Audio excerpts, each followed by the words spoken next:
a original rivalry double-header at AAMI Park. Saw the Melbourne Victory men's play first, and personally, watching this game, mainly in the first half, I felt like there was a lack of confidence.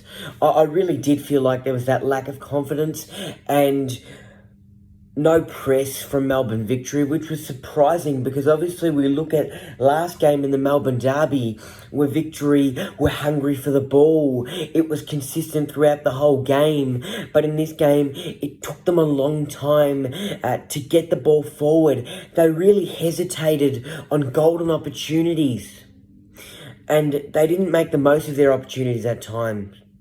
Half-time was 0-0. I know there were a few chances, but Victory just couldn't do enough to get in the back of the net.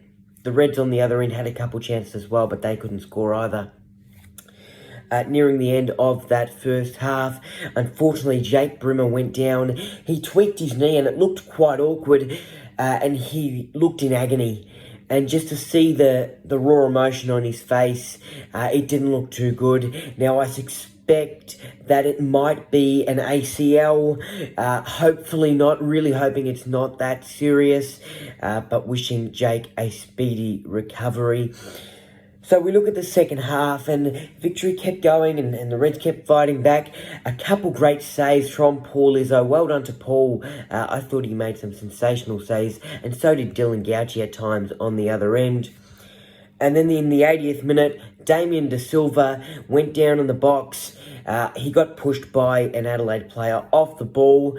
Look, clear penalty, and VAR, did us a favour looking at that review and awarded the penalty. Bruno Fornaroli from the spot nails it straight down the middle.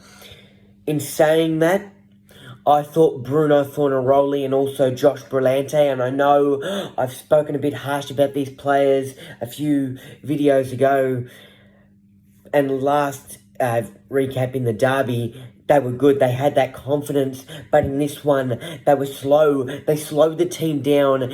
Same as Chris Economides, I just didn't see that spark. Personally, I prefer Nishan Velupillay on that wing. He's just a bit more quicker, and him and Falami on the both wings, that looks really good. We had Brillante on field, but just maybe put someone else out there. I know Brox was on the bench. Lee Broxham, well done to him, 450 A-League games. Boy, oh boy, what a loyal player. And he bleeds blue, that's for sure. His commitment is like no other. So well done to the Brox on yet another milestone. Then in the 87th minute, Victory are leading. All we need to do, hold on for 10 minutes or so. But Nestory Irankunda comes onto the field, and I turned to my old man, I said, this guy's good. He's really good. He's only 17 years old, and the amount of talent, the amount of confidence this youngster has is absolutely incredible. He's dangerous when he gets the ball. And he was in the 87th minute. Received the pass from a teammate, think it was Halloran, opens up the angle, eyes up at goal, bang, top left corner, Nestory Irankunda, take a bow, you're an absolute superstar, and I was really, really impressed with not only that goal, but the confidence that he had in the short amount of time he was on the field to get the ball forward. He was hungry for it, the effort was there, he played at a high intensity, and as a Victory fan, I stood up and applauded that masterpiece from this young sensation that we have in our league. Really proud of him, what a talent he is. It ended all square in the men's game, 1-1, so the points are shared. All the best to Victory in the Big Blue coming up on Saturday night on the road. Hopefully we can get a win, but Sydney are going well at the moment and picking up some good form despite the loss the other night. The women's played as well. That ended 2-2. I thought the girls started off okay. There was some great crosses by Callan Knight. That was really, really good to see. I thought we played at a great intensity and the pace was there, especially on the wing through number 6.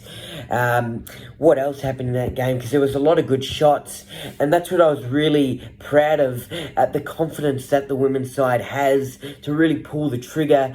And although they went down 2-1 at half-time, Catherine Zimmerman was sensational.